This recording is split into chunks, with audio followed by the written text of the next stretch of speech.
IPL ಬಗೆಗಿನ interesting ಸುದ್ದಿಗಳನ್ನು ಈ ವಿಡಿಯೋದಲ್ಲಿ ಹೇಳ್ತೇನೆ. ನಾನು ಶಾಂತ. ನೀವು ಸುದ್ದಿಯಾನದ ಸಬ್ಸ್ಕ್ರೈಬರ್ ಆಗೋದಕ್ಕೆ ಮರಿಬೇಡಿ. ಹೈದರಾಬಾದ್ ವಿರುದ್ಧದ ಪಂದ್ಯದಲ್ಲಿ ಬೆಂಗಳೂರು ತಂಡ ಸೋತಿದ್ದು ಅಲ್ಲದೆ ಹೀನಾಯ ದಾಖಲೆ ಬರೆದಿದೆ. ಹೈದರಾಬಾದ್ ತಂಡ 20 ಓವರ್ಗಳಲ್ಲಿ 255 ರನ್ಗಳನ್ನು ಕಲೆ ಹಾಕಿತ್ತು. ಈ ಬೃಹತ್ ಟಾರ್ಗೆಟ್ನೊಂದಿಗೆ ಹೈದರಾಬಾದ್ ತಂಡ ಒಂದೇ ತಂಡದ ವಿರುದ್ಧ 2 ಬಾರಿ 250+ ಸ್ಕೋರ್ ಗಳಿಸಿದ ವಿಶೇಷ ದಾಖಲೆ ಬರೆದಿದೆ. IPL ಇತಿಹಾಸದಲ್ಲಿ ಯಾವುದೇ ತಂಡ ಒಂದೇ ತಂಡದ ವಿರುದ್ಧ 2 ಬಾರಿ 250+ ಸ್ಕೋರ್ ಅನ್ನು ನೀಡಿರಲಿಲ್ಲ. ಆದರೆ RCBಯ ಬೌಲರ್ಗಳು ಇಂಥದ್ದೊಂದು ಹೀನಾಯ ದಾಖಲೆಯನ್ನು ತಮ್ಮದಾಗಿಸಿಕೊಂಡಿದ್ದಾರೆ.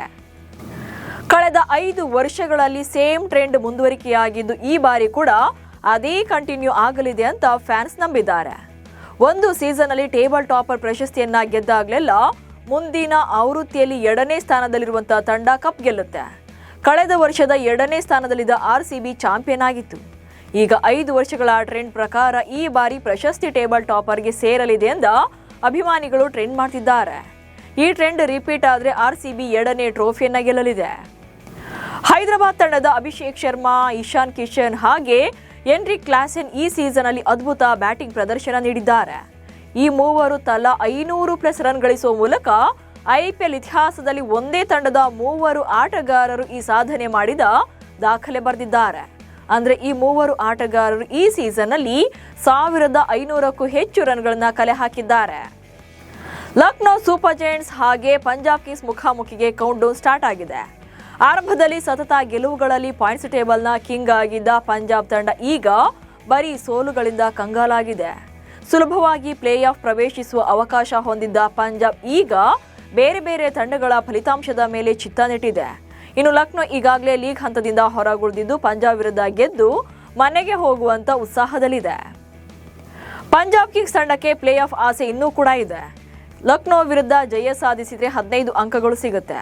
ಪಂಜಾಬ್ ತಂಡದ ಆರಂಭಿಕರಾದ ಪ್ರಭ್ಸಿಮ್ರಾನ್ ಸಿಂಗ್, ಪ್ರಿಯಾಂಶಾರ್ಯ ಇಂದಿನ ಪಂದ್ಯದಲ್ಲಿ ಅಬ್ಬರಿಸಿದ್ರೆ, ಜೊತೆಗೆ ಮಧ್ಯಮ ಕ್ರಮಾಂಕದಲ್ಲಿ ಕೂಪರ್ ಕೊನೋಲಿ ಹಾಗೆ ಶ್ರೇಯಸ್ ಅಯ್ಯರ್ ಭರ್ಜರಿ ಬ್ಯಾಟಿಂಗ್ ಪ್ರದರ್ಶನ ಮಾಡಿದ್ರೆ ಪಂಜಾಬ್ ತಂಡ ಗೆಲ್ಲುವ ಒಂದು ಅವಕಾಶವನ್ನ ಪಡೆಯಬಹುದು. ಚೆನ್ನೈ ತಂಡದ ವೇಗಿ ಅನ್ಶುಲ್ ಕಾಂಬೋಜ್ ಕಳಪೆ ದಾಖಲೆಯನ್ನ ತನ್ನ ಹೆಸರಿಗೆ ಬರ್ಕೊಂಡಿದ್ದಾರೆ. ಈ ಸೀಸನ್ ಅಲ್ಲಿ 530 ರನ್ ಹಾಗೆ 34 ಸಿಕ್ಸರ್ಗಳನ್ನ ನೀಡಿ ಅತಿ ಹೆಚ್ಚು ರನ್ ಹಾಗೆ ಸಿಕ್ಸರ್ ಬಿಟ್ಟುಕೊಟ್ಟ ಅನಗತ್ಯ ದಾಖಲೆ ನಿರ್ಮಿಸಿದ್ದಾರೆ. ಕಾಂಬೋಜ್ ಒಂದು ಸೀಸನ್ ಅಲ್ಲಿ ಅತಿ ಹೆಚ್ಚು ಸಿಕ್ಸರ್ ಹೊಡೆಸಿಕೊಂಡ ವೇಗಿ ಎನಿಸಿಕೊಂಡಿದ್ದಾರೆ. ಕಾಂಬೋಜ್ಗೂ ಮೊದಲು ಕಳೆದ ಆವೃತ್ತಿಯಲ್ಲಿ ರಶೀದ್ ಖಾನ್ 33 ಸಿಕ್ಸರ್ಗಳನ್ನ ಹೊಡೆಸಿಕೊಂಡು ಈ ದಾಖಲೆ ಅವರ ಹೆಸರಲ್ಲಿತ್ತು. KKR ತಂಡ ಮೇ 24ರಂದು ಡೆಲ್ಲಿ ವಿರುದ್ಧ ಲೀಗ್ ಹಂತದ ಕೊನೆಯ ಪಂದ್ಯವನ್ನಾಡಲಿದೆ. ಇದಕ್ಕೂ ಮುನ್ನ ತಂಡಕ್ಕೆ ಶಾಕಿಂಗ್ ನ್ಯೂಸ್ ಸಿಕ್ಕಿದೆ. ಬ್ಯಾಟಿಂಗ್ನಲ್ಲಿ ಅದ್ಭುತ ಪ್ರದರ್ಶನ ನೀಡಿದಂತ ಆಂಕ್ರಿಶ್ ರಘುವಂಶಿ ಪಂದ್ಯದಿಂದ ಹೊರಗುಳಿದಿದ್ದಾರೆ. ಮೇ 20ರಂದು ಮುಂಬೈ ವಿರುದ್ಧದ ಮ್ಯಾಚ್ ಅಲ್ಲಿ ಅವರ ಎಡಗೈ ಬೆರಳಿಗೆ ಗಾಯವಾಗಿತ್ತು. ಈ ಗಾಯದಿಂದಾಗಿ ರಘುವಂಶಿ ತಂಡದಿಂದ ಹೊರಗಿದ್ದಾರೆ ಎಂದು KKR ಫ್ರಾಂಚೈಸಿ ಅಧಿಕೃತವಾಗಿ ಘೋಷಿಸಿದೆ.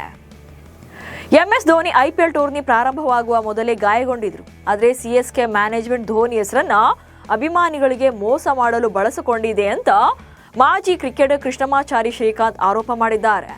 ಧೋನಿ ತಂಡಕ್ಕೆ ಮರಳುವ ಬಗ್ಗೆ ನಿರಂತರವಾಗಿ ಪ್ರಚಾರ ಮಾಡಲಾಗ್ತಾ ಇತ್ತು. ಪ್ರಾಕ್ಟೀಸ್ ಫೋಟೋ ಶೇರ್ ಮಾಡಲಾಗ್ತಾ ಇತ್ತು. ಆದರೆ ಧೋನಿ ಪಂದ್ಯ ಆಡೋಕೆ ಫಿಟ್ ಆಗಿರಲಿಲ್ಲ. ಇದು ಗೊತ್ತಿದ್ದೇ CSK ಮ್ಯಾನೇಜ್ಮೆಂಟ್ ಧೋನಿ ಅವರ ಹೆಸರನ್ನ ಬಳಸಿಕೊಂಡಿದೆ ಎಂದಿದ್ದಾರೆ. 7ನೇ ಸ್ಥಾನ ಪಡೆದಿರುವ CSKಗೆ ಮೇಜರ್ ಸರ್ಜರಿ ಮಾಡೋಕೆ ಚೆನ್ನೈ ಸೂಪರ್ ಕಿಂಗ್ಸ್ ಮ್ಯಾನೇಜ್ಮೆಂಟ್ ನಿರ್ಧಾರ ಮಾಡಿದೆ. CSK ತಂಡದ ಕೋಚ್ ಕೂಡ ಬದಲಾಗಲಿದ್ದಾರೆ.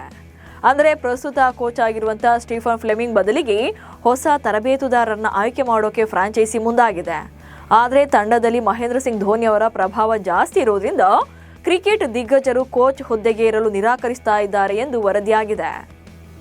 3D ಪ್ಲೇಯರ್ ಎಂದೇ ಫೇಮಸ್ ಆಗಿದ್ದ ಭಾರತ ತಂಡದ ಆಲ್ರೌಂಡರ್ ವಿಜಯ್ ಶಂಕರ್ ನಿವೃತ್ತಿಯನ್ನು ಘೋಷಿಸಿದ್ದಾರೆ. ಶಂಕರ್ ತಮ್ಮ ನಿವೃತ್ತಿ ಬಗ್ಗೆ ಸೋಷಿಯಲ್ ಮೀಡಿಯಾದಲ್ಲಿ ಪೋಸ್ಟ್ ಹಂಚಿಕೊಂಡಿದ್ದಾರೆ. ಕ್ರಿಕೆಟ್ ನನ್ನ ಜೀವನ. ನಾನು 10 ವರ್ಷದ ವಯಸ್ಸಿನಿಂದಲೂ ಕೂಡ ಅದನ್ನು ಆಡ್ತಾ ಇದ್ದೇನೆ.